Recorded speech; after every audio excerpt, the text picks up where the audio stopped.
1905ஆம் ஆண்டு நோர்வே மக்கள் வாக்கெடுப்பு மூலம் குடியரசை விட மன்னராட்சியே சிறந்தது என தெரிவித்தனர்.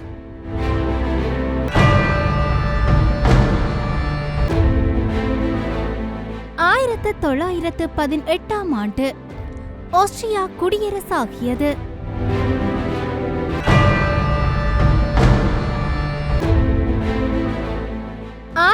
1927ஆம் ஆண்டு மகாத்மா காந்தி இலங்கைக்கான தனது முதலாவதும் கடைசியுமான பயணத்தை மேற்கொண்டார்.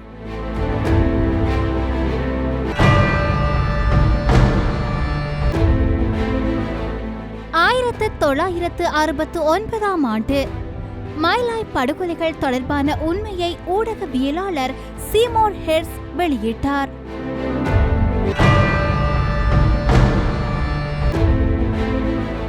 1980ஆம் ஆண்டு நாசாவின் விண்கப்பல் வாயேஜர் 1 சனிக்கோளுக்கு மிக அருகில் சென்று அதன் வளையங்களின் படங்களை பூமிக்கு அனுப்பியது.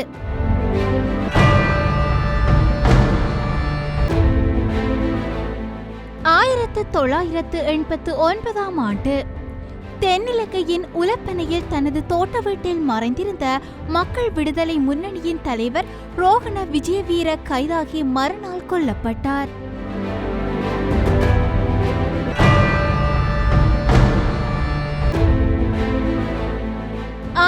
1994ஆம் ஆண்டு இலங்கையின் 5வது அரசு தலைவராக சந்திரிகா பண்டாரநாயக்க குமாரதுங்க தெரிவு செய்யப்பட்டார்.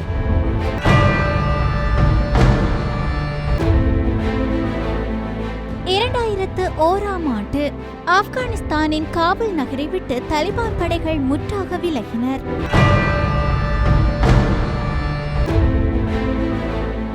1920ஆம் ஆண்டு தமிழக எழுத்தாளர் வல்லிக்கண்ணன் பிறந்தார்.